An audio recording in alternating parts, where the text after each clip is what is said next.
and locked it. And then I realized it was like a short film, and I'm like, okay, fine, but still, what the fuck? No, not about that life. Why don't we just like fade it in? Like find a point of that talking, and this is just one of those episodes where it's just like fades into just us talking. I mean, and be like, sure. If that's what you want. Yeah, why don't we just do that? That's fine. If that's what you want. Yeah, I Batman. mean, we're already in it now. We are already in it. So Yeah, they're delaying Batman, and and Scarlett Johansson's apparently some amalgamation of Poison Ivy. amalgam. So she's not the She's Dent? Poison Ivy and other things. Yeah, apparently she she was like kills. Dent- I thought she apparently was she like- kills people with fucking plants or something. So Oh. she's kind of like Poison Ivy, but she's not Poison Ivy. Okay. Not explicitly Poison Ivy. I thought she was like Dent's wife, No, Dent is Sebastian Stan. No, Sebastian Stan Oh. is Victor Zsasz, and that's what it Dent was. is Victor Zsasz. Michael Tyree Henry. Is that his name? Brian Tyree Henry. Brian Tyree Henry is supposed to be Harvey Dent. Yeah. What? That's an interesting choice. Which I That think- is a like it. choice. Yeah, I was talking to Mason about it. He seems pretty jazzed because he's kind of like the Two-Face guy. He's the Two-Face guy. But for sure. what's it called? I was telling Matt this. I was just like, I don't see the swag. I don't see Brian Tyree Henry having like the big dick fucking swinging swag of Harvey Dent. Yeah, I wonder how he's going to play that role. Like Gonna be a I weird see, one. like he's more like a meek kind of guy. I just don't see him with like big dick swinging. He's a little bit more soft spoken. Even when I think Yeah. of him as like when he was Paperboy, it's like that was like Paperboy. Yeah. He was like No, he he was was still very- very chilled out. Yeah. Like he was Like I could see him, hard and like intimidating, but in a chilled out kind of way. like I Yeah, could see a him laid doing back Two way. Face. Like I could see him as Two Face. Yeah. I can't see him as Harvey Dent. Yeah. That's That's the all problem. I'm That's the saying. problem with a character like Harvey Dent, right? Like you need to have like both personas. You gotta Yeah. have range. You gotta have range, right? Like he has the range. Like we know he has the range. Yeah. I'm just not seeing it. But you know, Yeah. most people didn't see Heath Ledger as the Joker. Yeah, Very this is true. true. When he was announced, they were like the Knight's Tale guy, Yeah, no, he's the Brokeback Mountain guy. the Brokeback Mountain guy. Yeah, that's funny. You leave a Knight's Tale alone. Knight's You know Tale- what? I've it's never a seen a long Knight's Tale. You've never Bro. Never seen seen a Knight's Tale. It's a Homie. Hello. What? Oh my god! Don't. That was bad. Whatever was that super was, it bad. was That was awful. terrible. That was super It bad. was awful. Yeah, I've never But seen dude, a Knight's Tale. you need to get on that. All right, It's amazing. that's fine. After try, You call after, I was call just- yourself a Heath Ledger fan. Yeah.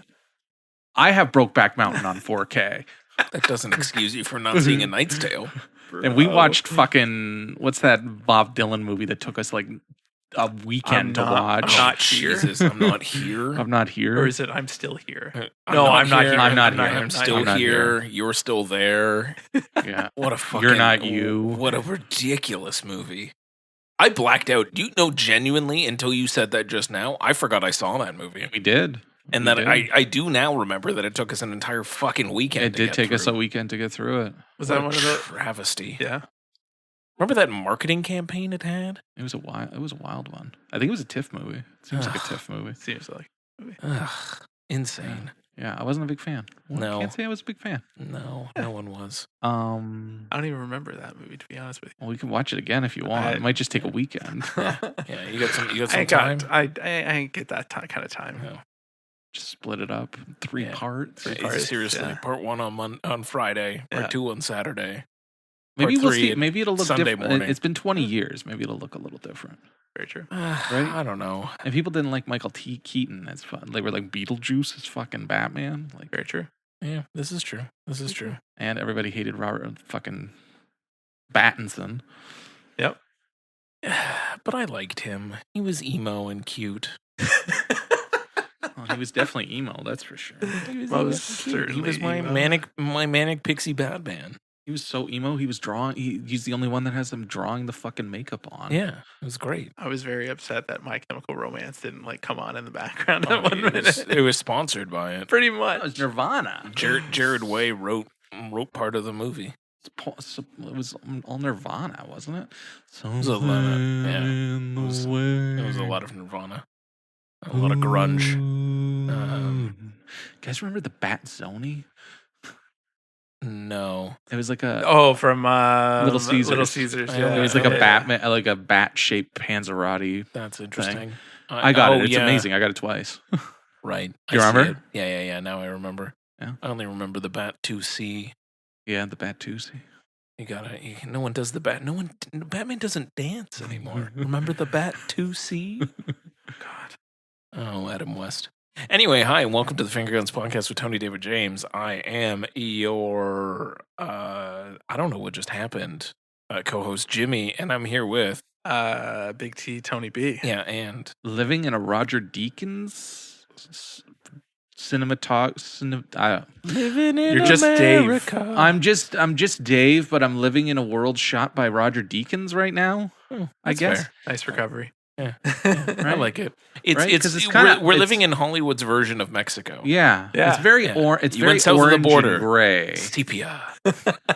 Yeah, we're recording this on July 15th. There's some wildfires going on in Ontario. Sure are. So apparently Toronto had the worst air quality index in the entire world today, which did is it. wild. We beat Delhi, boys. We did it. That's Wow. kind of wild. Yeah. And yeah, this morning I went outside with my son and he did not like the smell and he wanted to go back inside. And I was like, well, we're going to school, bud. Like, I don't know. You'll what be to tell you. inside at school. They weren't. They went outside for the first That's little bit. wild. They should not have done that. Wow. I think it was. I think they changed that Time- policy time- pretty quickly. Time for me to Yeah. call CPS on this Yeah. place. No, they sent an email during the day to say like we're not doing it anymore. Yeah. No. But it was rough in the morning. It was Oh, definitely God. rough. It was a full orange alert today for air quality. It was terrible. Yeah, I think like in the morning it was just kind of it was bad. True. And Hamilton then it was got a little better, And but that, worse. no, yeah, in the afternoon, it definitely was like looking like Blade Runner, to be Oh, honest. Yeah, with you yeah. guys. Like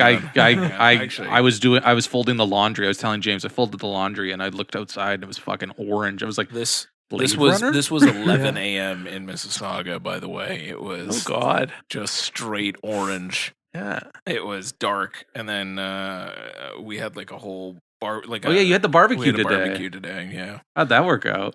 I was out there for half an hour. It was fine. Not bad. It was fine. It was fine. They did have a photo booth though, and again, I know that this is a terrible medium for this, but they did have a photo booth, and it was all World Cup themed because Oh you know, yes, obviously. obviously. World Cup's Obviously. going So on. the photo booth lets you do this, where you got to make your own like soccer player card. We're looking at a Amazing. picture of James as a soccer player. Yeah, holding a tiny little soccer ball, but it was I like, love and that. you each got an individual card. Like they put That's it in kinda this cool. little plastic case and everything. That's kind of fun. I was like, this is nice. That's I didn't, kinda I didn't fun. pay anything for it. This is nice. That's kind of fun. It's a limited edition. Yes, Only one one. of one. One of one. One of It'll one. be worth something One one day, even though you're a hockey player, not a football player. Yeah. Oh, I did play soccer as a kid. Yeah, I but you're did more of a for- hockey. You're more. Of a I hockey am. player than a But I football player. played. You played I soccer. played soccer until I Yeah. was like 13 or 14. So did I. We won second place once. That was my accomplishment. Love it. I won for. We were first for the season, and we won.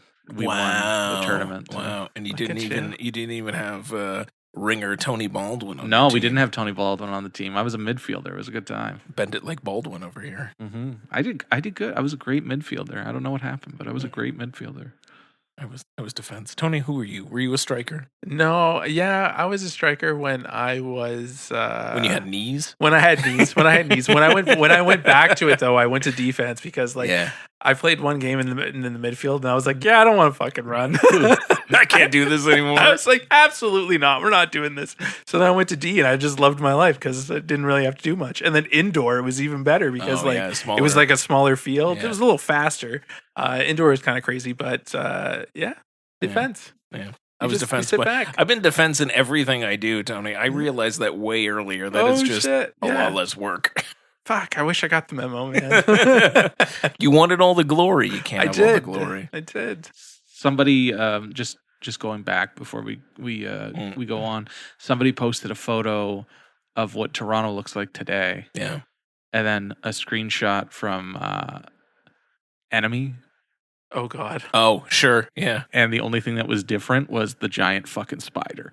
Everything else looked the same. Yeah. God. We had a lot of gifts at work today that were very Mad Max coded when they're going through like the fucking tornado storm. Oh, Like, yeah. that's the orange. That's the orange that we're seeing today. Yeah, it was. It's alarming. It's alarming. So, if you're listening to this and you were Affected. affected, please stay indoors. Staying safe. Take your puffers if you need them. It's rough out there. So you know what? And this works out really well. We're about to just talk your ears off for the next little bit. What a perfect indoor activity. Yeah, it's a great let, indoor. Let us talk to you for a while, and then figure out the rest of your day. But we'll keep you entertained for a little bit, I think.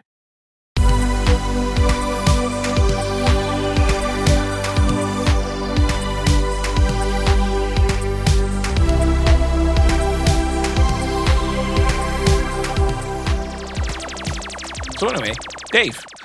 I just wanted to give a brief shout out. Fantasia started yesterday, the 16th, and we had our curtain raiser episode go up earlier this week.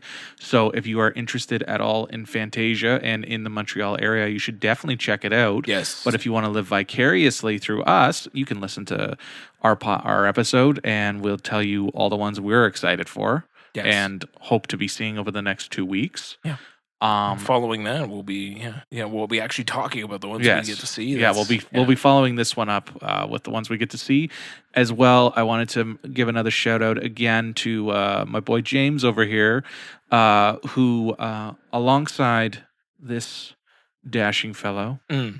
Got to interview Robbie Amell a few weeks back for Race Walkers, which is in limited release right now. And you can listen to that interview as well on all of our streaming platforms. And if you want to see Dave and I and what we look like, if you've never seen us before, Dave posted a nice little video up on our Instagram. So go check that out too, because you get to see Robbie and Dave and James, and it's fun. We replaced Tony with Robbie. It's great. Yeah. Yeah, the hotness quotient of the podcast went up a little bit. Yeah, yeah. I'm sorry, Tony. It's a hard bar to rise up to. I get it, man. The number of messages, I can't rise up to it. The number of messages I've gotten about how cute he is. Yeah. All right. Yeah. We love it. We love to see it. Can't disagree. Can't disagree. So, thanks, Dave. You're very welcome. I think we're back on our bullshit, right? Yeah, we back on our bullshit. You want to start us off with some best, my worst? We can kick this off. Get it going. All of the above. Tony, it's been a while since I've heard from you. Oh, jeez, it's been a while. Putting me on the spot. Yeah. So for my best, I got Close the Little Blind Spot. Ooh. You guys might like this. A little blind spot. A little blind spot. It was a movie that came out earlier this year. Oh, sure. Yeah. Made tons of money. Tons of money. Super independent. Yeah. Small, very small movie. So small budget made a lot of money. Yeah. So you saw Obsession again. All right. We'll get there. It this space movie. Oh. Backrooms. Yeah. There you go. Lost in Space. Ryan Gosling was in it too. Oh, yeah. All right. Okay. Ryan Gosling in space. Yeah, in space. You wanna fist my bump? Yeah. I want to fist your guys' bump. Hell yeah. Yeah. So about fucking time. Welcome to the party, buddy. Project Hail Mary. I'm finally we're closing this gap. Yeah, I'm finally accepting of you again. Absolutely. It's about fucking time. That's an insane amount of time to have not seen Project Hail Mary. And to not be spoiled the entire movie.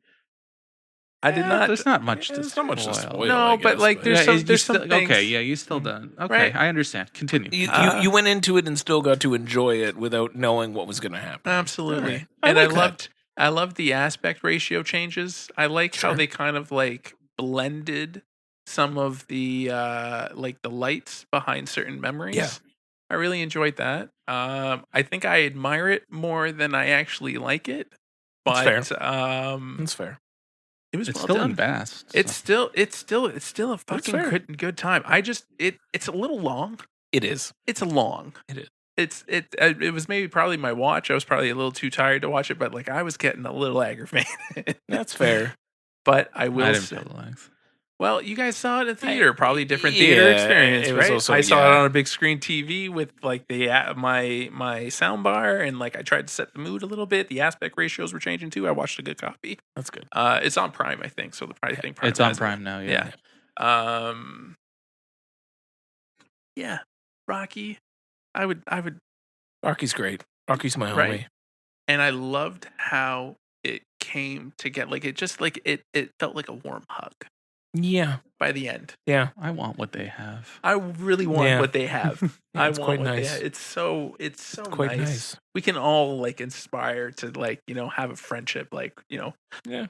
Ryland, right? That's his name? Mark Ryland, yes. Yeah. Not Mark No. Ryland. Ryland. Ryland Grace? Ryland Grace. Yeah, that's Grace. it. Grace and Buddy. Grace and Rocky. Yeah, Rocky. Yeah. But I say Buddy.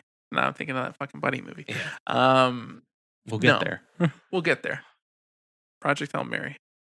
It's a good time. Yeah. I'm glad you finally closed that gap and that you enjoyed it. It's and you're fisting bumps. I'm fisting bumps for sure. Yeah. I really like Sandra Hüller in it a lot. Yeah, she's very good. She She was good. very, very, very good. That karaoke scene.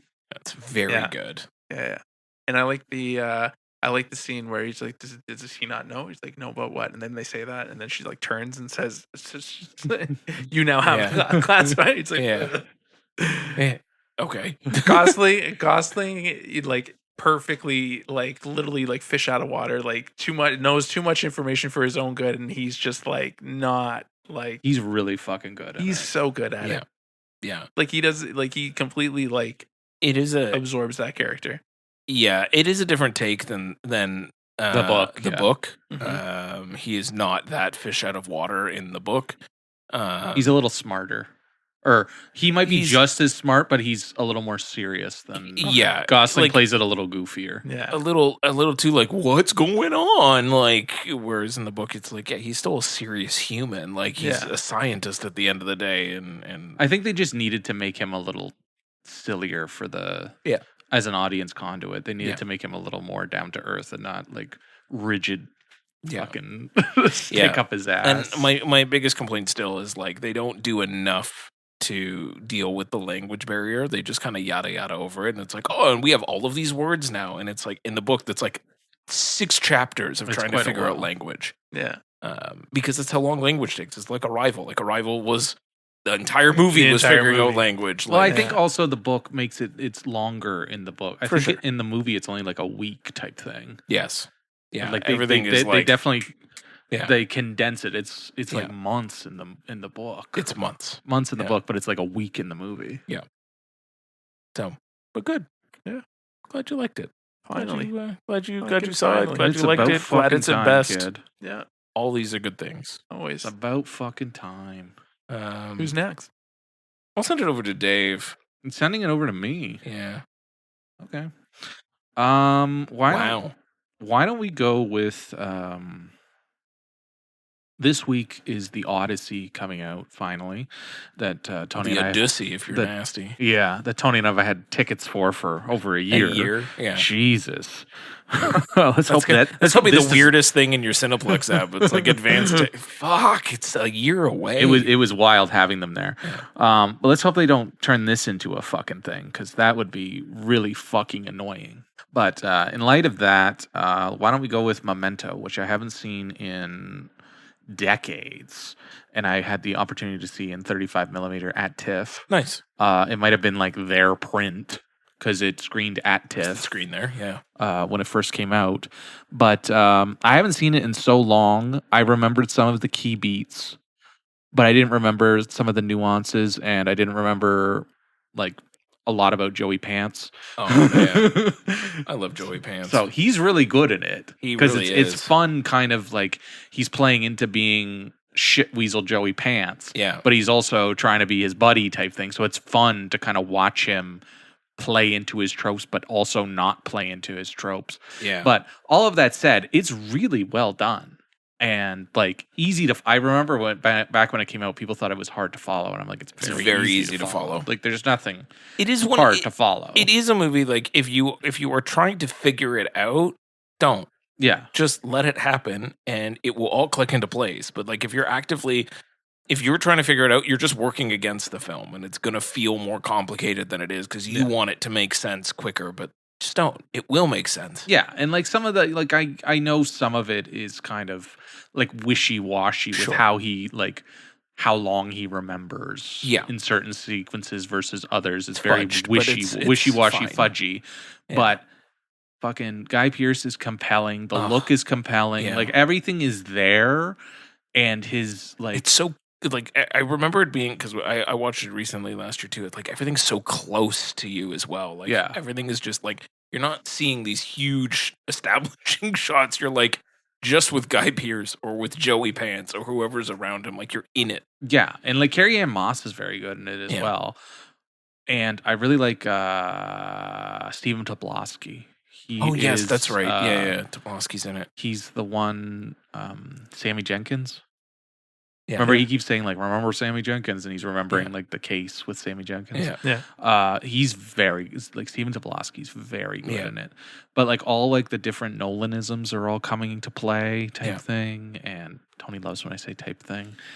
It's just I like how intimate and how it's showing what's to come, and it would be awesome. Like I know he's making blockbusters like nobody else is making fucking blockbusters right now, and God bless him for putting the work he's putting in. For sure.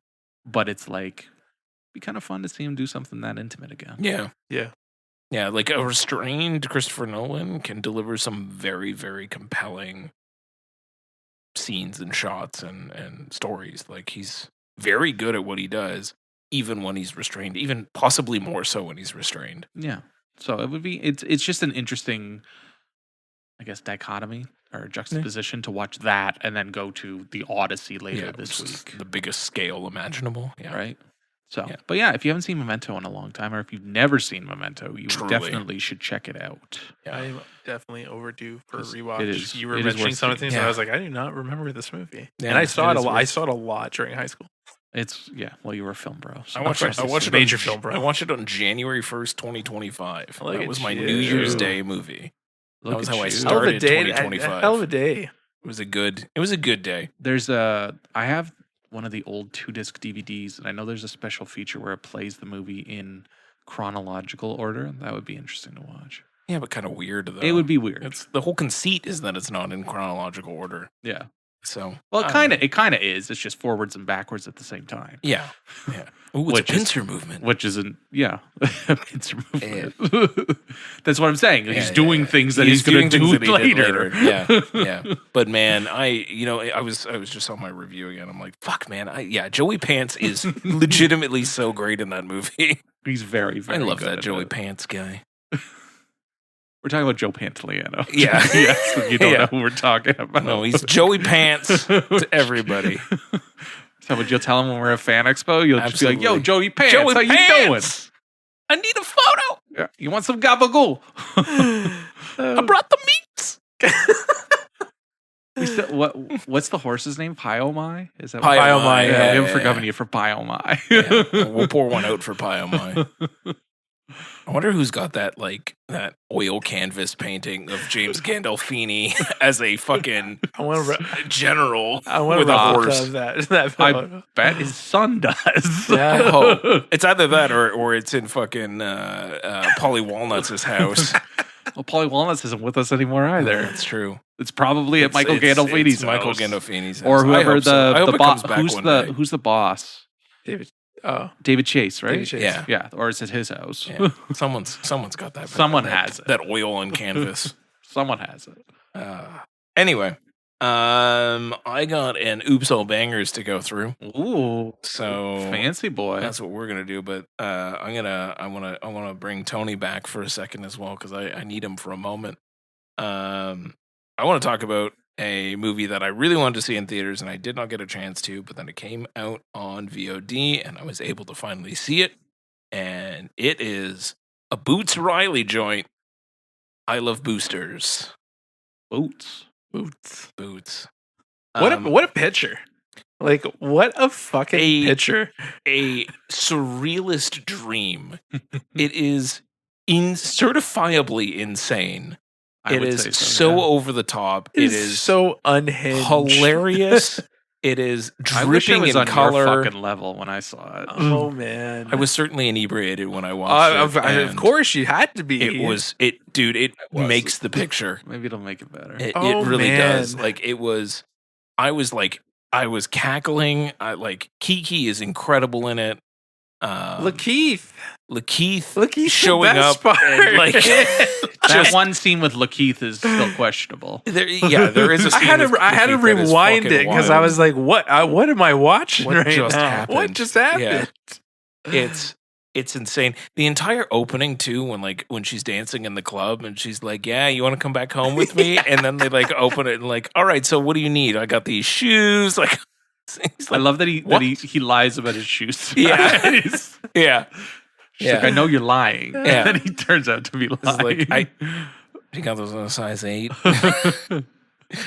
It's just, I don't know. Boots is he's doing stuff that other people aren't, and I appreciate that. Like, make weird shit. Like, put out things that are like against what the mainstream would be. He's a unique voice out there. Such a unique voice. It's a really fun film. It's exploding off the screen. Like if like at my house I have one of the light bar setup things. Man. It just fucking like lit up the entire basement.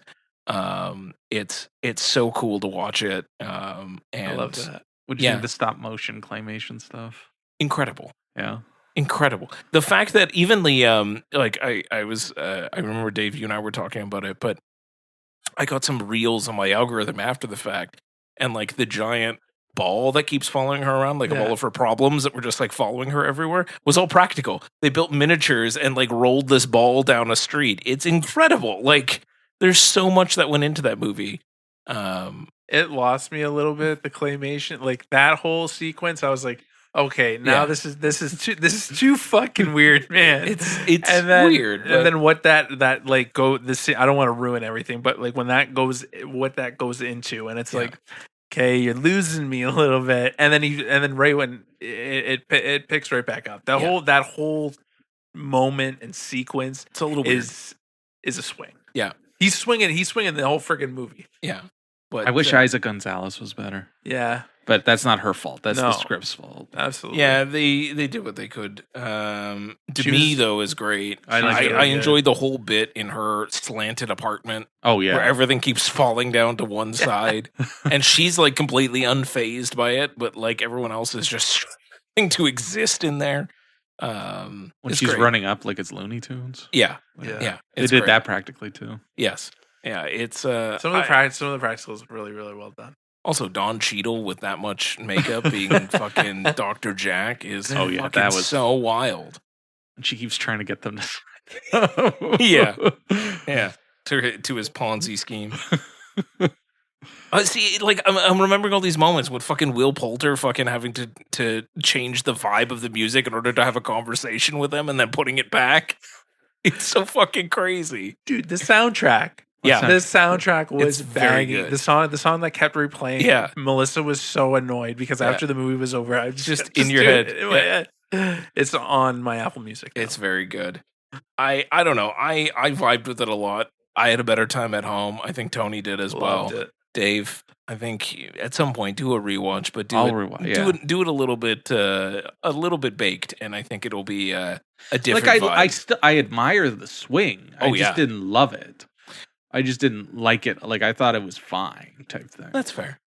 I know you didn't hate it. It was just like I admire the swing. I'll tell everybody I know to watch it still. Yeah, like if it's their kind of movie. Like I won't tell our mothers to go watch it.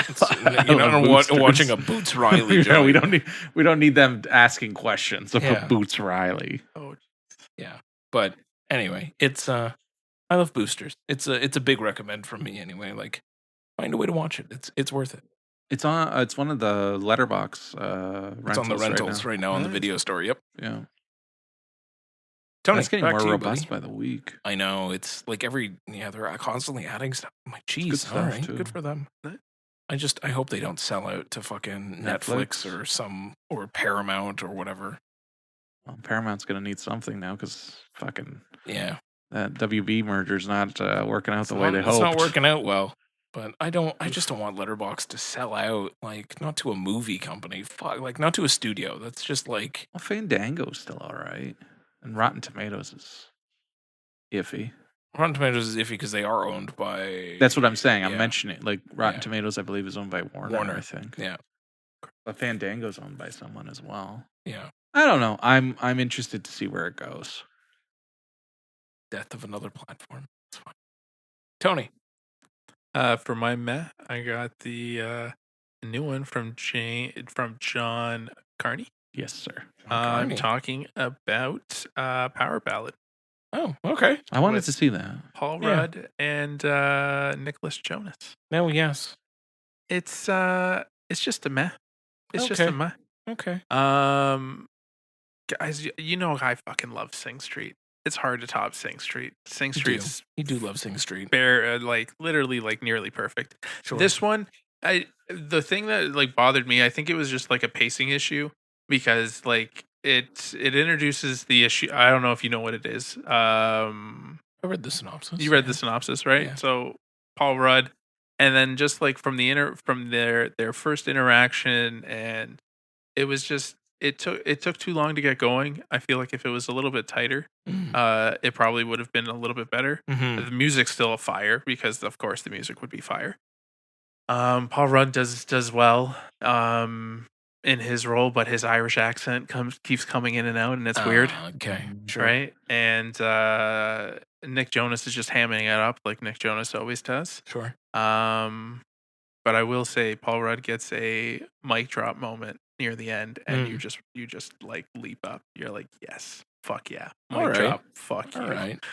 Loved it. But I just wish that last 15 minutes was like the entire movie. Why did I have to wait until the end for it to really get to the juicy bit? All the moments were there. It was just missing something. Yeah, not quite your tempo. Yeah, not quite. He's got another one, Flora and Me, the Jogo one. Yeah, that one was at TIFF. That one was at TIFF. I missed that one. I really want to watch it. He has decent. I want to say he has great movies, but they're not all as good as each other. Like I said, Sing Street's amazing, but I've never seen Sing Street. You should. Music is just I have heard the music. Incredible. Yeah. He's got a thing for the music, right? So if you just at least it's a vibe movie. If you vibe with the music, then you might like it. I just wanted a little bit more. Fair enough. Dave? I guess I'll go with a meh. Sure. Because I don't want to do Oops All Bangers, although I could. And we'll go with Toy Story 5. Oh. Just a meh? Yeah, maybe a high meh. Okay. I like it better than Toy Story 4 for sure. Oh. And I like the Toy Story that didn't need to exist? Yes. Yeah. This one also doesn't need to exist, but I think it does a better job of I don't want to keep saying giving existing. a reason for giving being? A reason for being, and I like the angle it's taking on technology and playtime and how things are different for young people right now versus in Andy's day. Sure.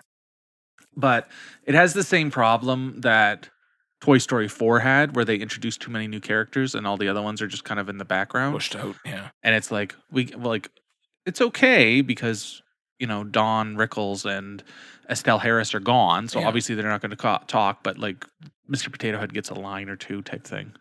But it's why are we don't need to keep introducing so many characters. Yeah. I think some of the beauty of Toy Story 3 was they cut most of the cast out. Yes. Right? They cut it was really stripped down. It was a really stripped down movie. Yeah. And I think that works out best. And there's this really weird thing they're doing with an army of Buzz Lightyears that wash up on the shore. Oh, yeah. I think I saw a clip of that. You probably see the clips of it, but they keep cutting back to it because they need it.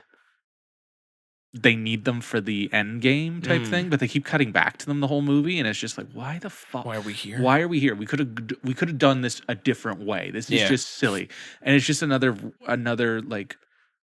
they just haven't figured out what to do with Buzz Lightyear in 3 movies. Crazy. He's barely in the 4th one, or he's doing something in the 4th one. This one he's just kind of pining for Jessie, and it's weird and. Fucking Woody comes back, which is weird, and then they immediately fridge Forky. Great. It's just it's weird. Nobody liked Forky. I liked Forky. I loved Forky. I'm just saying. I liked Forky. Was Duke Kaboom in it? Briefly. What? Briefly.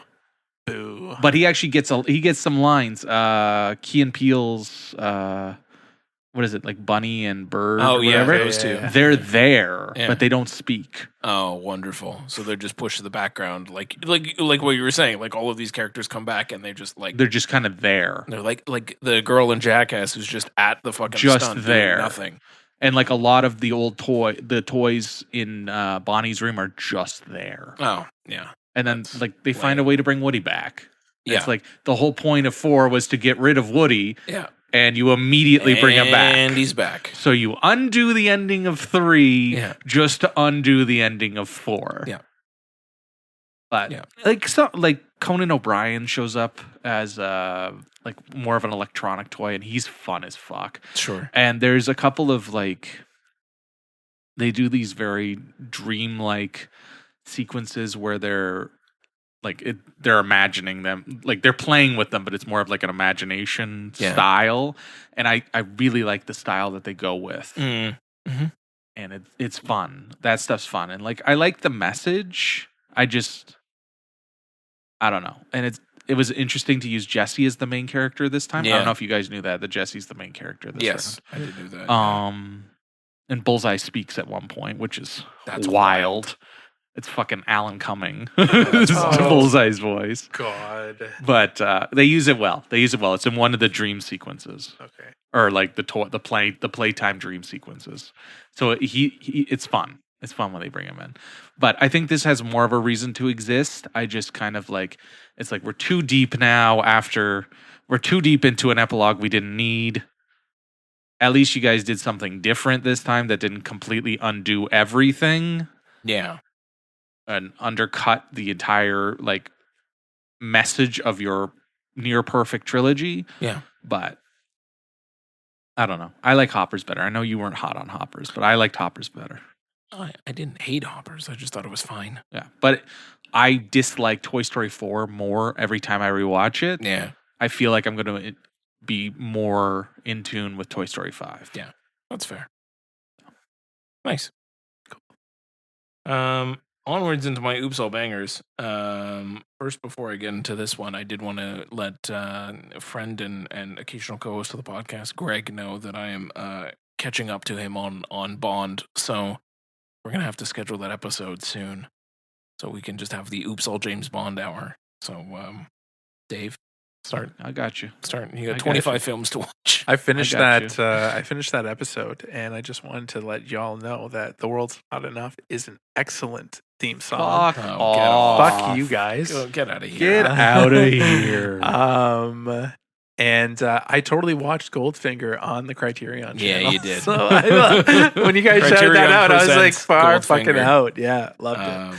Anyway, so for my actual one that I wanted to talk about, I decided to watch. I'd seen some posts that a movie was turning 50 years old. Ooh. So I decided to bust out my folding book Blu-ray copy that I bought back when I used to work at Feature Shop.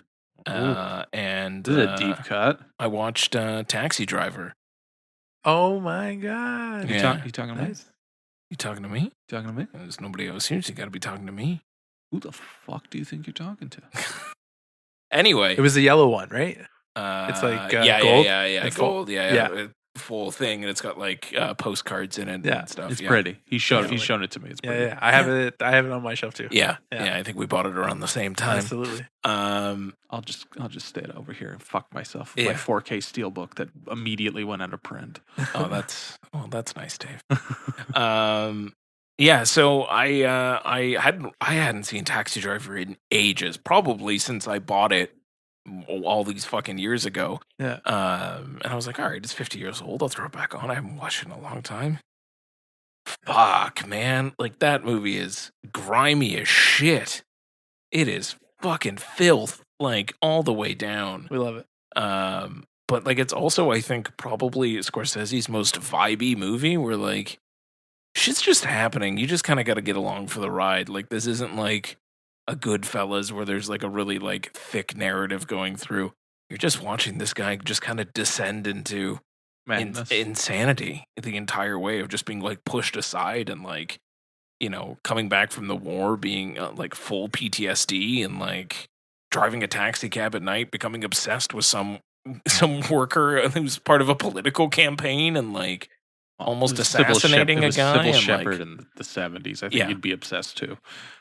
rescuing a very underage Jodie Foster from the streets. Like, it's Harvey Keitel. Harvey Keitel's the pimp, Harvey isn't Keitel is a pimp. It's God. It's great. Sounds like a trip. It really is. Scorsese shows up and says the hard R, doesn't he? Oh, he does, and it is just as off-putting as you remember it being. You're just watching. He's a customer. He drives them, doesn't he? Yeah, he picks him up and he's like, pull over here, and he's like, don't turn off the meter. Don't turn off the meter. And De Niro's like, what the. Okay, he's watching the. He starts writing it down. He's like, "Put down your book. Don't write it down in your book." And then he starts talking about the woman in the window and the black man that she's banging, and like that he's got a 44 Magnum. He's gonna go blow her brains out. Yeah. Whoa. And it sounds like Scorsese on coke. Yeah, and it's like, he's talking about blowing her. Like, have you seen what a 44 does to a person's head? Now imagine what it's gonna do when I shove it up her. I'm like, Jesus fuck, Scorsese, whoa. Settle down. It's fucking just remember, crazy. It's not him that wrote it. Schrader wrote it. Yeah, I know. Makes so much more sense. Yeah. But yeah, I hadn't seen it in a while, and like, yeah, there's no one should be idolizing Travis Bickle at all. After because it's been so long, and like, a lot of people compared 2019's the Joker?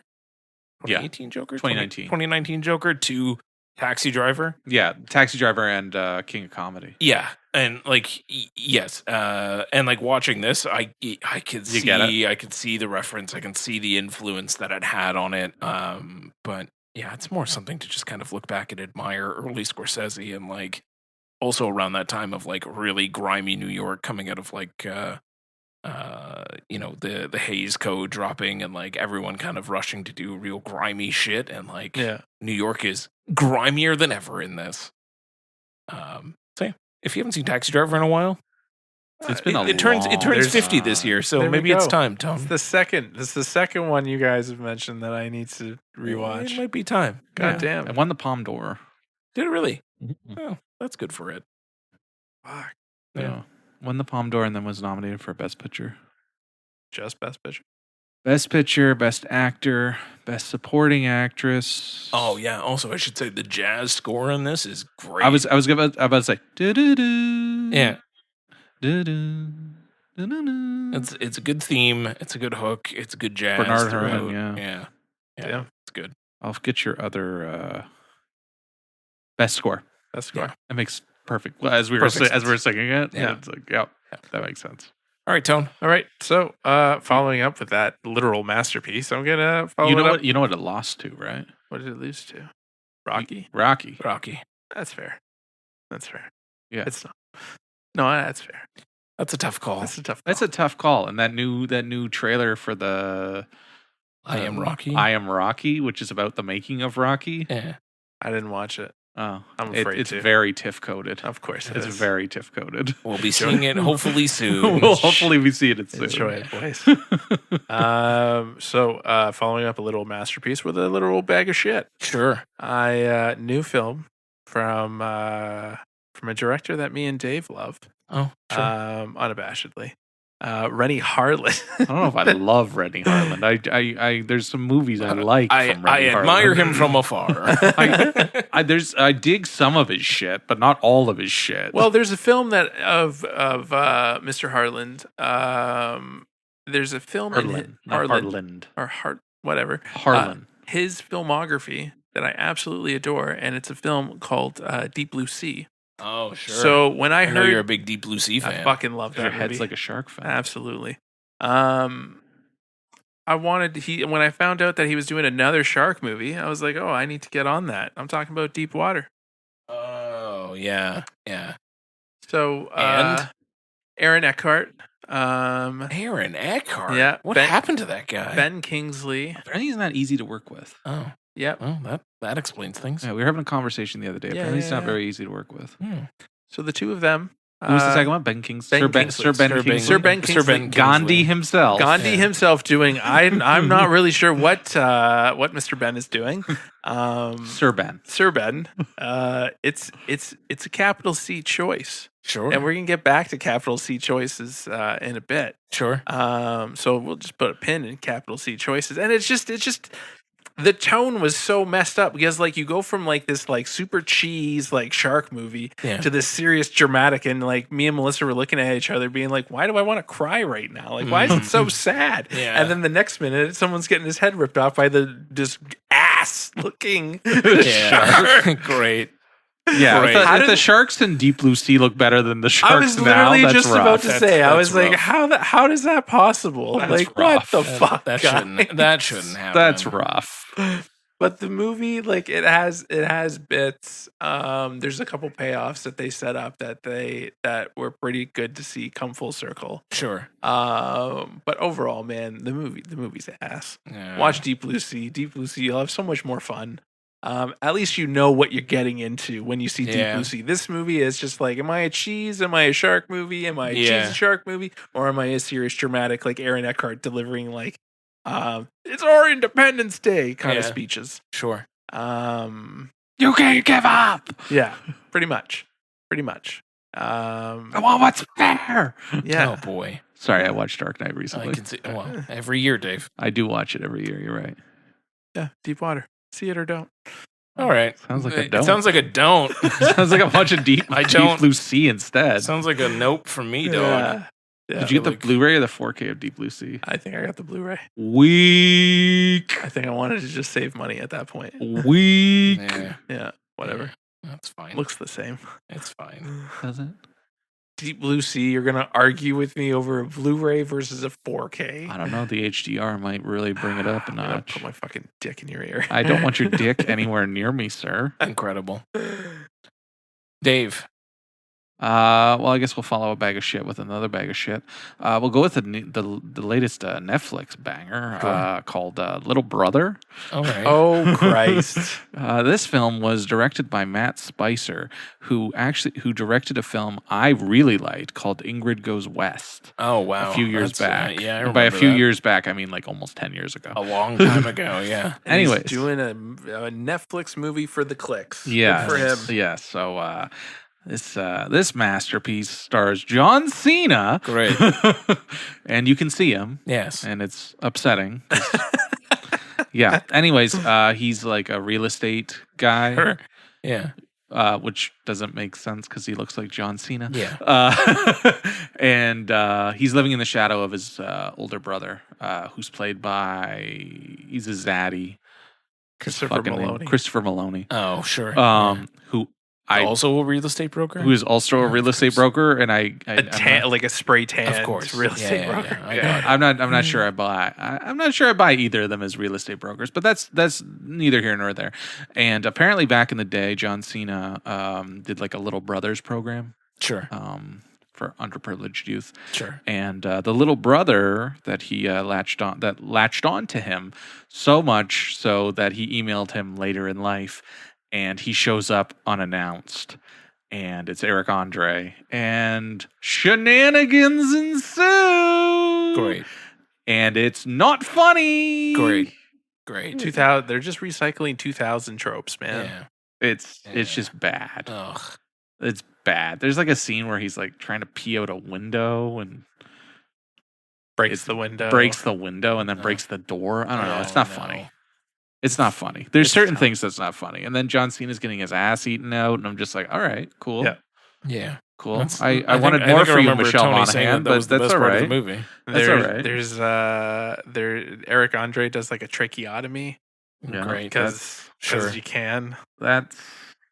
It's just a whole lot of choices. Yeah. Like yikes. It's a lot of yikes. Yeah. And like when Ricky Stenicki is a better movie, come on now. Come on now. It's a movie for when I'm feeling fucking feels for Ricky Stenicki, I don't know. I don't know, man. It's a movie for the clicks, man. Yeah, it's bad. You want to see a new John Cena movie? Yeah. It's fodder. It's bad.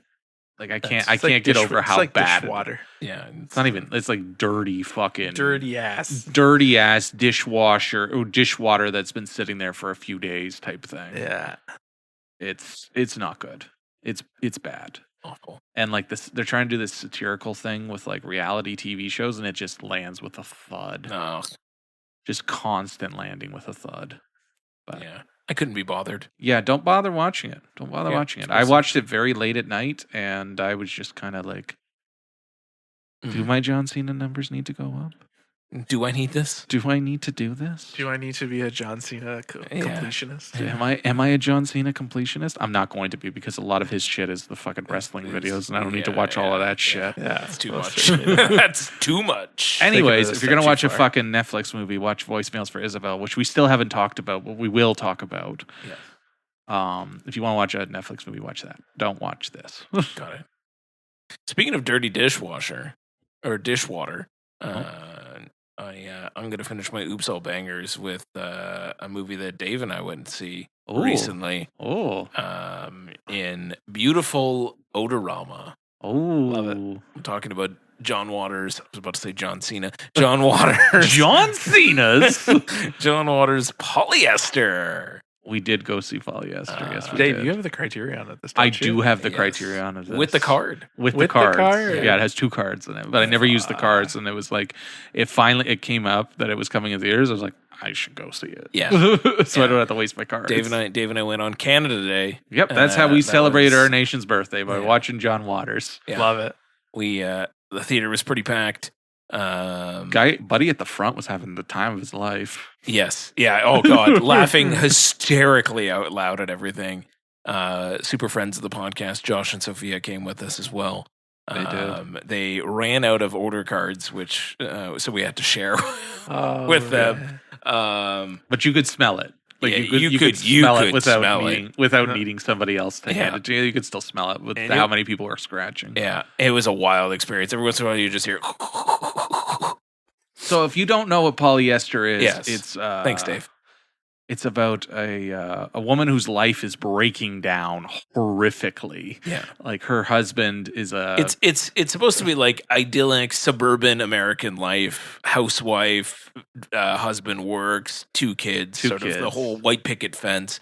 And her life is just collapsing around her. Her husband is cheating on her with known pornographers.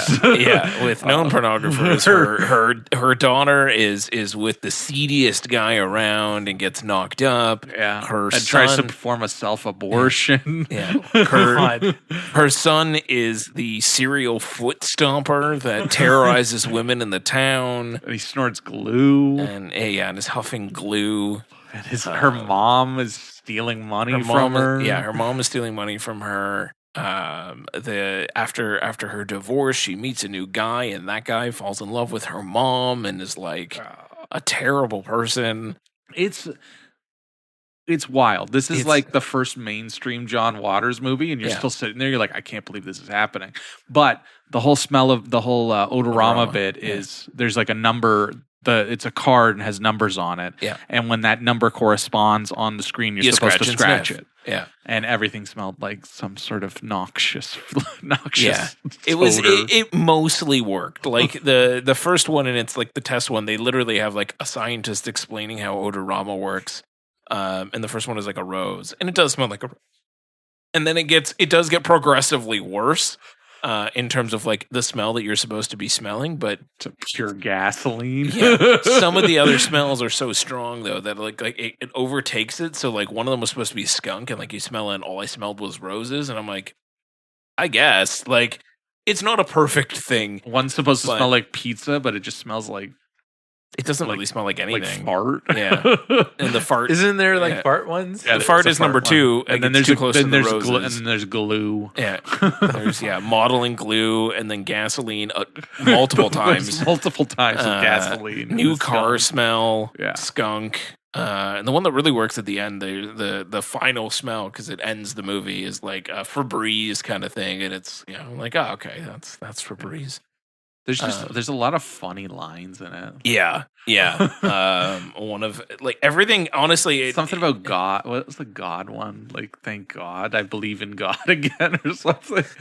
Oh yeah, it was like, oh, it's such a beautiful day. It makes me believe in God again. I was like, what the fuck? And then there's this entire bit where like her daughter gets pregnant and she like calls the nun hotline and they come and like take her away to a convalescent home filled with like unwed teenage mothers. It's so insane. And like she has like this big turnaround, like both of her children have a turnaround in this. Like her serial foot stomper son gets caught and put in jail and comes back home from jail and is like a changed man. And the daughter comes back from forcing herself to have an abortion. They go on a hayride. I'm not sure what happens. She's not pregnant anymore. She comes back and this movie sounds unhinged. I've seen this movie. I don't remember it being this unhinged. There's a bus driver that eats a tire. Yeah, that happens at the beginning. Yeah. No, but she comes back and is reformed and gets really into like macrame. Yeah, and like she has to like fight with macrame. And she was like, I didn't do this macrame to kill. It's not its intention. And like a dog commits suicide. Yeah, the dog. I almost fell off my chair when the dog commits suicide. Yeah, you're supposed to smell gas, and it's because like she walks into the kitchen and the dog has a noose around its neck hanging from the fridge, and her daughter has got her head mostly in an oven. It's like, what the fuck is happening? It says like good. The dog has like a sign that says like goodbye, cruel world or something. Yeah, it's fucking bananas. It's bananas. And like the lead is divine. Yeah, and divine is divine every time. Yeah, she shows up. I have nothing bad to say about Divine. Yeah, all the work, everything is there. Yeah, like we lost a real one when Divine died. Yeah, truly. And this movie is unhinged. It's unhinged. It's probably, I don't know, after seeing Pink Flamingos and this, because that's the breadth of my John Waters at the moment, I would say that Polyester, I think, is the easier way into John Waters than diving straight into Pink Flamingos. There's certainly a lot less shit eating. Yeah. Oh, man. But I had a great time. I did too. I really enjoyed seeing it with a crowd. I thought it was like a lot of fun to do it that way and to like have a proper Odorama experience the way that it would have been when it came out, and like still they played his PSA before too. Yeah, his anti-smoking PSA, which I don't know if you've seen it, Tony. It's the greatest thing in the world. And on top of that, like seeing the Warner Brothers logo play before a John Waters movie is genuinely a thrilling experience. It's wild. It's wild. Yeah. But, all right, there you go. There's 3. I'm due for a rewatch. You most certainly are due for a rewatch on Polyester. Yeah. You might need to find an Odorama card, though. I still have one. There you go. I still have. It might all smell like gasoline, but I still have one. Yeah. Anyway, so that wraps us up. We're heading on to, I believe, a screener. Absolutely. Let's get one in. It's screener time. The movie's not even out yet. You cannot watch it. We'll tell you if it's any good. Screener time. Talk to me, Tony.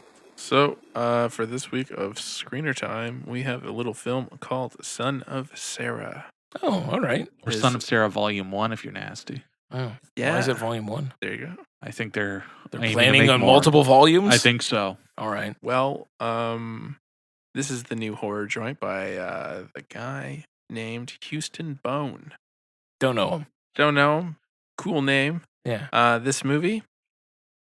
Not so cool. Capital C choice. Okay. Canadian, isn't it? I'm not really sure. Someone double check that. It's Canadian, Tony. It's Canadian. There you go. So it's Canadian. So I wish I knew that going in, but no. Still, the movie's a capital C choice. Quick overview. A girl is pregnant. She is past her due date. She's seeing some shit. She's getting some weird cravings. She runs into the guy who knocked her up, kind of like a one night stand, and then he wants to just do a quick intro to his mom. And well, you guys have heard this. You never go to mom's house. Yeah. And then shit gets real. Mm. It's It's something. It's something. Okay. It's something. Okay. The ending, like it takes a little bit to get into it, and then once you're there, you're just like, okay, yeah. And then the ending, there's a couple good payoffs.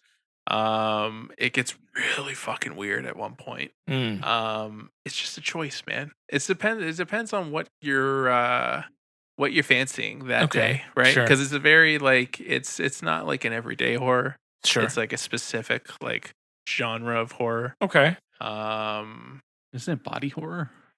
A little body horror. Yeah.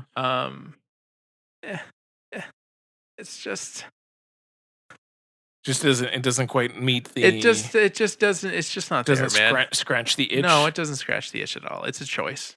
Okay. It's a choice, and it's like one of those like you're either in it and you're just like, yeah, I'm here for the vibes, or you're just like, no, I'm not on board. And I was unfortunately not on board with this one. That's a bummer. Yeah, bummer. Well, that's in limited release right now. Yeah. Canadian though, so Canadian. Canadian. Support Canadian cinema, and maybe this one will be your cup of tea. Yeah. And it just wasn't Tony's cup of tea. Tony's not the end all be all. He's not the arbiter of what you like. There's better. Yeah. Well, it was quick. Super quick. Short and sweet. Good job, Tony. Thank you. Could have used some of that energy for the Shutter Minute. Well, I just got nothing. I got nothing. It's a good call. It's a good call. Sometimes you guys just get me sidetracked. It's and then I go on tangents. It's fine. Yeah. I feel like this entire episode has been tangent the movie. It's been a good conversation, though. I don't think it's been that bad. We've been worse. We have been worse. You're right. We have been much worse. There are some 2+ hour episodes out there because we talk about way too much random. What was it? The episode with Greg where we just started talking about James Bond? No. Well, yes, that. And we also went on a side tangent about one actor particularly. I don't remember now. Roger Moore. It could have been. I just remember there was the James Bond hour with the James Bond dancers. Yeah. It kept going. So this one's not so bad. Anyway, let's move on to our main topic then. Yes. We are back to talk to you about yet another entry in the ongoing, ever-going Evil Dead series. This time, it's Evil Dead Burn. Yes. Tony, you saw the director's last film, right? I was just about to say, if you recall to episode of season whatever of episode whatever, we covered. Wow, Tony. Yeah, I was gonna do a look back, but you'll find with Tony Baldwin. Yeah, there we go. We covered a little movie called Infested. Infested on the Shutter Minute. Yes, and I believe one of my, and I quote, Mr. Big T, Tony B. Yeah. He's quoting it, but he doesn't remember the fucking episode. I don't remember the episode, but I'm going to remember. Said. I know what I said. I did say that this young gentleman is the new director of the new Evil Dead, and from seeing this movie, I feel like we are in good hands. And now that we're coming circle, however long it was, it's been a few years. Yeah. It's been a few years. We're coming back, and oh boy, howdy, did he fucking deliver? Yeah, this movie fucks. Yeah. I loved it, and you guys hated it. I didn't say that. This movie fucks. Tell me why it fucks. Why it fucks? It's just it's list the reasons. First off, Evil Dead Burn takes place directly after Evil Dead Rise. Yes, which I didn't realize. I didn't realize it would be a full-blown sequel. Could just completely over didn't my realize head. that either. Started right away. I was like, oh shit! All right, I guess we're just picking up where we left off. Yeah. Yes. And it's Sebastian Vanecek. James, you're better. You're better at. There you go. Sebastian Vanecek. There you go. Yeah. So I don't know, what do we call it? The Deadite. Deadites. Yeah. Finds a new host. I'm gonna say That's fair. Vessel. Absolutely bananas way of transferring from one vessel to another. That is over the top and ridiculous, and I loved every minute of it. And the fire looks great. The fire looks in very that good. Scene. Looks in that great. Scene. I know, because we've talked about fire before, and it looked great in that scene. So the Deadite found a new vessel to take over, and that vessel is the son in a family, and the rest of the movie is basically watching a family collapse under grief's weight, and slowly succumb to also being taken over by Deadites. Yes. That's, I think, the synopsis. That's I think the that's pretty synopsis. much it. Yeah. Yes, and the grandfather had involvement with The grandfather was, looking with up the book of with the dead, and some other fucking trying to find a organizations. knife and some new Dagger, piece it's of a lore. dagger. Sorry, a dagger. Some new piece of lore that we didn't know about. Kandarian dagger. A Kandarian Kandarian dagger. Kandarian Yes. dagger. And they all seem to not be fans of the son's French wife. Yes, they all seem to just hate this woman that he married. And Yes. for some reason, they got married. So it all takes place in a house, as you course. do. And for some reason, the son and the wife got married there. This is the part that kind of threw me for a bit because, they didn't seem to be married for very long. So that's the issue. That would be an issue I would bring up right away. Yeah. But it's an issue with most of the movies is that they're not all nobody's really well drawn here. Like I know people, they weren't that well drawn in Evil Dead Rise, but I feel like they were a lot better in that film than this film. Yeah. I don't think they were well drawn here. What the fuck does it matter? That's true. What the fuck does it matter? What the fuck does it matter? What the fuck does it matter? Because you're just waiting for these people to fucking succumb to being For sure. horrifically destroyed by deadites. But at the same time, the whole movie is predicated on domestic violence and being a survivor. Yeah. And I don't. The story matters. So the story matters, and I don't think the story does enough of a service to that whole idea. Yes. Like there's tidbits here and there, and then they keep flashing back in certain parts. But I think it's trying to be deeper, but the parts that it needs are not there. Yes. But you tell me why it fucks. Now that we've laid the groundwork of what the story actually is, so that people are not just like Evil Dead Burn, it fucks. Like, honestly, I think it's because I watched Evil Dead Rise before, the same day, and I was just kind of let down with that. It didn't really push Evil Dead. I feel like it wasn't as Evil Dead as it could have been. Don't get me wrong. Very contained. It's very contained, but it didn't have that Evil Dead feel. Mommy's with the maggots, still an iconic line, and the other one where she says you titty sucking parasites or something. Yeah, that was another good one. But I feel like it was trying to you're waiting for it. You're just okay, when's the chainsaw gonna come? And then they do the chainsaw. It was almost like fan service. They're going out of their way for fan service in Evil Dead Rise. Whereas this one, it's a very self-contained story in the Evil Dead universe where it's it's doing little odes, but it's doing it in different ways, and it's being new, and it's his own unique voice. I love that it's a French director, and I loved how he had his little French isms in there just to amp up the ante, to just make it more wacky. Sure. I don't know. I was really fucking on board. I was I went into the theater and I literally looked at Dave and I was okay, do you think everyone's ready to party? And I'm yeah. Maybe not the two children who were sitting in the front row. no, obviously not those two guys. Me walking into the theater behind a mom and dad and two young children, I was I don't understand. It was the Late Show too. Yeah, we went to the Late Show with super friend of the podcast, Matt Layden, and I walked in and I followed this family basically the whole way through. Scanned my tickets just after them. They started walking down the hallway, but there was Moana, there's Toy Story 5. I'm oh, okay, they're gonna veer off, and they passed Moana. And I'm okay, well, Toy Story 5's just a couple theaters up, but it's on the right. They started turning left. I'm okay, over here is it was some it was a Bollywood movie. A Bollywood movie, I think. Yeah. I'm okay, they're no, they're heading for Evil Dead Burn. Okay. All right. Giddy the fuck up. I guess introducing your children young to the Evil Dead series is the way to go. So I guess there you go, Dave. There's the next movie for Quinny and you. I don't know if Quinny's ready for Evil Dead yet. I like that it was his own unique version of Evil Dead. Sure. And the kills, just how gnarly it got. I loved it. I was ready for something, and it delivered for me. Yeah. You go first. When to kind of what Dave was saying and what you were saying, when this movie is being Evil Dead in the sense of over the top ridiculousness of either kills or gore or hilarity one-liners that are being thrown into your kills and gore, or very good oneer.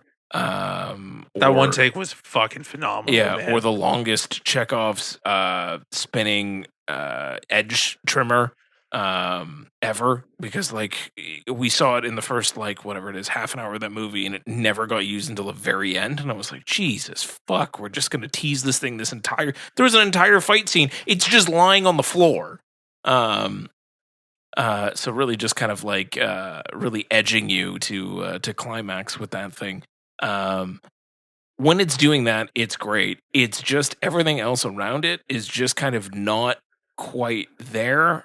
And to Dave's point, it's trying to make a point, and the point's not landing. Like, I know for Evil Dead it doesn't matter, but then if you're going to do a movie like this where you're trying to make the story matter, then the story has to work.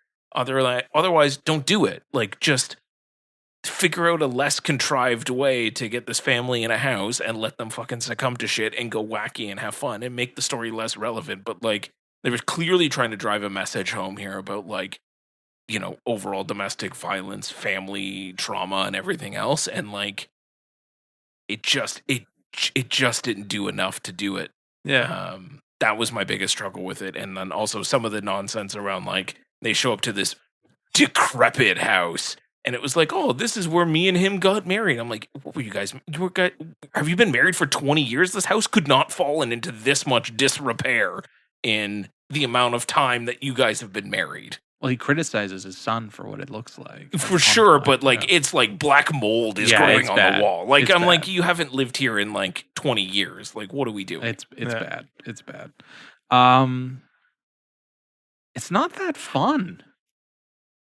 It's not as campy, and it's not as like witty. It's more on the lines of like the remake. It's more. It's a lot closer to the remake than Evil Dead Rise was.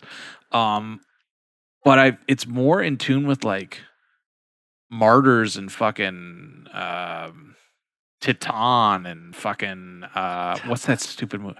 High Tension.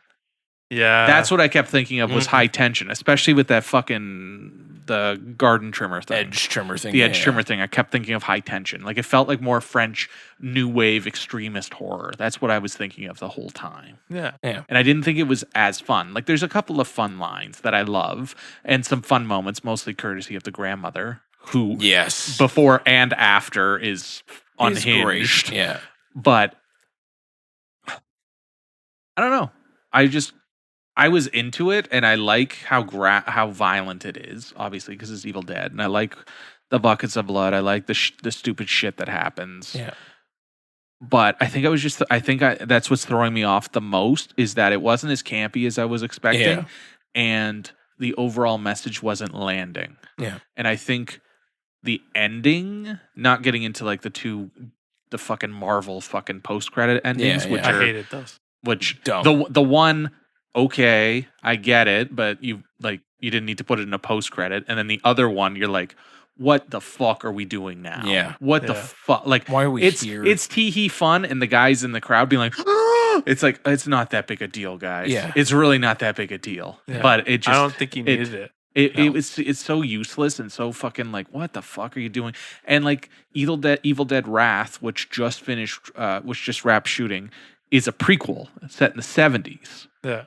Wonderful. So what the fuck does this have to do with a prequel? It has nothing to do with It anything. has nothing to do with it. And if you know what I'm talking about, it's online. So if you're an Evil Dead fan, chances are you know what I'm talking about. But it has nothing to do with anything. But I thought the ending was fucking bogus. Yeah. I hated that ending. I thought it was the whole fucking thing at weird. the scrapyard. The scrapyard thing with the is it oil? It's oil, isn't it? It's like, I thought it was tar, to be honest. Like I don't oil, know. tar, some whatever sort of the fuck. construction Anything. material. When she leaves the house, just that I didn't like that at all. Everything at the house, fine. I'll give it. And like, I'm not saying it's a bad movie at all, and saying it's the weakest Evil Dead movie doesn't, like, they're all fucking bangers. They can't all, like, They're not all going to be winners. It's still a strong franchise, and it's still worth watching. But I just thought that ending was fucking bogus. Yeah, and I hated all the CGI with the gun. I thought that was dumb. Yeah. I thought it looked bad. That. I thought it looked CGI bad. I wasn't that hard up on the end. Like at the end, it had to come full. It had to come full circle. I just don't think it doesn't land with what it's going with. It doesn't land. It almost does. It kind of doesn't land just because the whole idea, and I don't want to get into spoilers, but the CGI looked like ass. Yeah. His head okay. looked a little too big. Yeah. It looked okay. Yeah. It just, I don't even say it looked okay. It was like jarring and it was like distracting. It was also a little weird for the movie itself to have, again, like I talked about at the beginning of the movie, the son who becomes the new vessel. Yeah. He's basically just put in a fridge for the entire movie and just comes back in the last, like, literally that ending. The moment they leave the house, finally he's there. And it's like, okay, now we got to go through all this shit. Like, we haven't really been dealing with it at all. She's been just trying to survive this house of horrors at this point. Yeah. And motherfucker, I've loaded a dishwasher or two in my life. Yeah. That's not how you load a dishwasher. No. Not how you load a dishwasher. You never go tips up. Even if you're fucking passive aggressive, whatever you want to do, that's not how you load a dishwasher. Yeah. And like the follow up to that scene, how did that get through uncut? Oh, yeah. But they had to cut the scene in Obsession. Yeah. How did that happen? Yeah. The excuse is she was a deadite. Yeah. Legit. Although, man. like there's some fun bits that come out of that, like when they stick his head in, like that. I enjoyed that. That was funny. Okay, so Dave, you liked Rise, right? I did. I just rewatched Rise and I dug it. Yeah, James, you liked Rise too. I right? liked Rise. Okay, so there's I think there it is, because like I was lukewarm on Rise, good bits, but like overall, like I thought it was pretty weak. Yeah, and I'm fucking loving this one. So fair. Maybe that's what it is. That might be what it is. But I think if the domestic violence angle that they're going with landed better, I think it would be a stronger film. Yeah. And I don't I think even talking about it not being as campy or anything else, but yeah, I agree with you. You can do a sort of a more serious take on it. You can take this angle, but it's got to land. You do one or the other. You can't do both. Yeah. Clearly. And I think this one kind of tried to do both. And there's parts that work. And then just for the majority of it, I'm just like, there's so much preamble to that story of like, the whole thing at the club, then, him driving off, and then everything to do with the funeral at that ridiculous funeral parlor with fucking construction workers. Yeah, and that's supposed to be really funny, but it's not. It's weird. It's just weird. It's weird. It's cringe. Because I was cringing the whole time. It's weird. And like Evil Dead's not cringe. Yeah. It's camp. They don't do enough in that moment. Like Mommy's with the maggots now. That's a campy line. They also don't do enough in that moment. And I'm gonna be a little bit nitpicky here, but like they don't do enough in that moment to again, from the domestic abuse angle, like you're supposed to understand by that point, and you do by the end, but I think you're supposed to understand by that point that their relationship was fucking dog shit. Yeah, and he was awful to her. And that's why she like shows up to the funeral wearing like sweats and a t-shirt, like because she's just checked out. Like you do get the brief scene where she also had to travel there too. Yeah, but like everyone else is properly dressed for a funeral. And I don't think they're all. I think they're all kind of weirdly dressed. I don't think any but she's the most. She's the most dressed down. It, and they talk about it later, and it's like, yeah, because the whole thing is she's just kind of going through the motions. It just doesn't do enough to connect it. And if you gave me some of those scenes and you showed me how much of more of a piece of shit he was in the beginning, then I think it would have connected better and landed better. It's not even that. It's just like the thing, like they just keep like flashing to it. And it's like, you don't need to flash to it. Like give us the meat and potatoes. If you're going to talk about this, like fucking talk about it. Yeah. Also like, that guy, the guy that played the dad of the family felt too young. Yeah. And also they do a nasty, this is a trigger warning for people who, if you are on the fence about going to see it, bad, terrible things happen to a dog in this, so just be warned. Yeah, that was fucked. A little bit. It's not as graphic as it could be. Sure, it could have been worse. It could have been worse, but yes, something bad happens to the puppy. Yeah, I like the dad. He was very like Oh, I liked him. He's That scene is great. That dinner scene is a very very tense. tense. Well shot, Yeah. well executed. Very good. Music's great. The tension is great. It's just the hilarity of the grandma still trying to constantly drink wine. Great. Yeah. Like it's just like the pieces are all here. It's just it hinges on the domestic violence subplot landing, and it doesn't, because there's not enough there, and what is there, they're not addressing it well enough. Yeah. Because like it needs, I don't know. Like I'm just thinking of the remake. The remake was they were going to the cabin because she's a junkie and they want to get her off the junk. Yeah. And then all hell breaks loose because she gets possessed. Yeah. And then they have to figure out how to survive. Yep. But there's enough buildup there where she's a junkie and like you understand that. And then the Evil Dead Rise, they have two mothers kind of competing, and they're overshadowed by the fact that they had a shitty mother. Yeah. And then one mother kind of like falls apart and becomes a deadite, and then the other one has to step up. Yeah. But it's just very simplistic. And this one's trying to be, this one's trying to get deeper, and it's not doing enough to go deep enough. So it needed to, something had to give.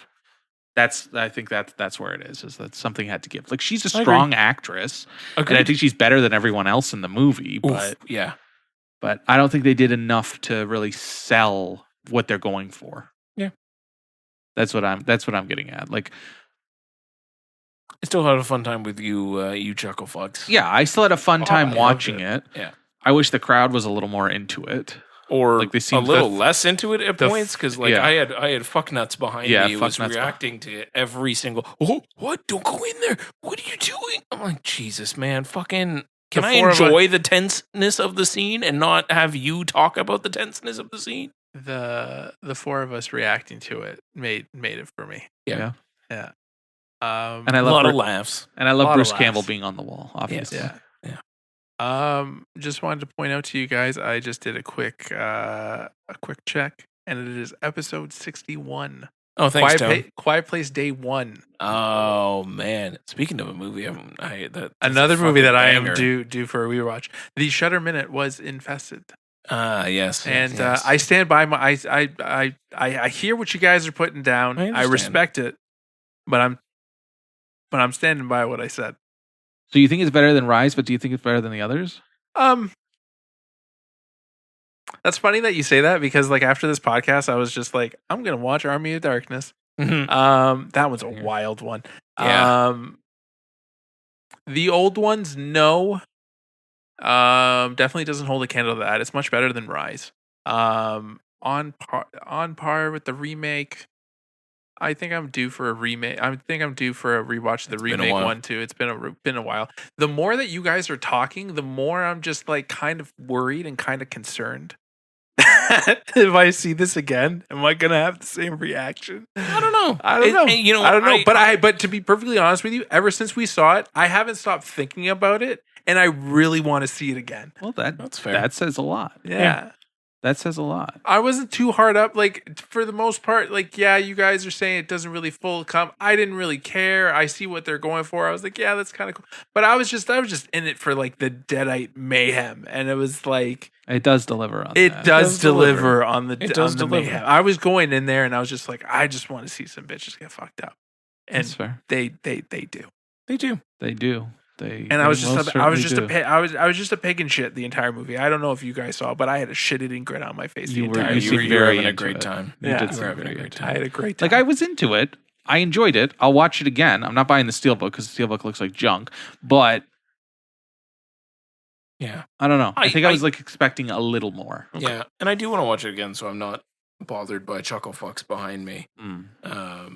I want to see it again and maybe see if it lands a little bit differently, but also, much like you're saying, I'm due for a rewatch of some of these. It's been a while. Yeah. So I just rewatched the original. How was the original? Long time. Yeah. It's quite effective for what it is. For what it is, it's quite effective. I hope to God that those scenes when like fucking Bruce Campbell is he's gorgeous heartthrob in that movie. He is. Yeah, I really hope in Evil Dead Burn that the moments when the Deadites coming, like that little like POV shaking shot, I hope to God that they paid Mr. San Raimi to ride on a bicycle through. Yeah. Truly. Truly. Also, that is the only way you can do that. Also, can I just point out, is he like, why is he taunting them from outside? He's not a fucking vampire who needs to be asked to let in. Why is he taunting them? Like, just fucking go in, man. I think they couldn't overwhelm. There's too many of them by that point. You're like, all right, we got to break them up a little bit to make it a fair thing. That scene too was a little kooky. Like I was just like, okay, like this is a little too much, and then. And then it went on. There was those moments that break you out of it. You're like, okay, that's a step too far. I did enjoy her not finishing the spell though. Oh yeah, fuck this. Yeah. Like I enjoyed that. I did enjoy that. See little things that like pay respect. There's little things that there pay are some respect, good but things, doing its own thing, not being a blatant call out. It's For like sure. That's fair. That's Right? fair. that's fair. And Like there were some blatant, like the chainsaw just shows up. yeah, I like that they didn't use a chainsaw. That they just They already had that fucking other right thing. exactly yeah. But it showed up. yeah. But yes, to your point, yes, Rise is very much there's a little more key jingling in Rise. One thing I wanted to ask you guys: what did you? Because this is a new introduction to the lore. What did you guys think of the random society? It's fine. Yeah. It doesn't really. I don't think it adds or takes away from. I think they mentioned it honestly a little bit too much. Yeah. Fuck. There's the dagger. Who cares? The MacGuffin is there. We've already said the MacGuffin. I don't give a shit about the rest of it. I right think now. it was interesting that they didn't show the actual book. Yes. Yes. They didn't You actually thought show I thought the they were actual because he book. was like untying the scraping out the garbage bag duct tape nonsense. But Yeah. So I thought it was interesting that they didn't show the actual book. And I thought it was interesting how it ties into the remake and it ties into Evil Dead Rise. Yeah. I thought that was interesting. I think they did fine in that they paid the right amount of respect to What's come the before. franchise that they're in and what's come before without trying to do their own thing. I just wanted their own thing to land a little bit better, but That's again, fair. it's still fun. There's Yeah. still a lot of fun to be had in it. It just As long as you're up for Evil Dead fun. yes. If you're not up for that brand of fun. it's a trademarked fun. It's Yeah. If you're not up for the mayhem of and the viciousness of the fun. they're continuing to put the laughter back into manslaughter. Yeah. And that car scene's cool. I did like the car It's a very good shot. It's a very I like that. effective small scene that works very, very well. Yeah. Nice. Cool. Just as a round out, go see it, wait for it. No, Yeah, fucking why am I see asking it. you? See it. Go see it, wait for it. If you're a fan, you have to see it. Yeah. If you're There's into no- horror, there's no it would be a excuse. Tuesday movie, but I think that there's some caveats I would put I put some flags on the play. Yeah, I'd say if you're a fan of Evil Dead, you got to go see it, and it's still worth it to see it with a crowd. It does make it a little bit more fun, and you can chuckle in the theater and have a good time. But if you're a casual fan or maybe not a big Evil Dead fan and like you're just more horror, Tuesday, I agree with you. And then otherwise, Yeah, and you don't have to have seen the other films. no, like no, it doesn't matter. it's We saying it's a standalone. direct sequel, it doesn't matter. It's standalone enough. Yeah, it doesn't. It matter. just kind of like I guess it's fun if you have it seen helps. Yeah, it helps, but it's not required viewing. No, it's this not isn't a requirement. Marvel movie. Yeah, you don't need to do the despite the homework. 2 post-credit sequences. Yeah, you this don't isn't a need to do the Marvel movie. homework. But if you wanted the one post-credit sequence involves homework, but Yeah, it's fine. you It's don't need fine. you don't Everything need to, will you be don't even fine. need to watch it. You can just leave. Anyway, I think that just about wraps us up then today on the podcast. We're going to be back very soon. We're going to be covering a lot of Fantasia movies. That big ups to Fantasia kicking off their festival. We're excited to be covering it again, so we'll be back with some more Fantasia Film Festival films soon for you all Very, to hear very soon. about. And otherwise, the Odyssey's out, so probably go see that too, because I mean, everybody and their mother's going to go see it. It's true. And we will most certainly be speaking about it very, very soon. Absolutely. Until then, I shall remain Jimmy, joined as always with Daisy Tony B. and Living in the world of Denis Villeneuve, Dave Baldwin. we'll see you soon.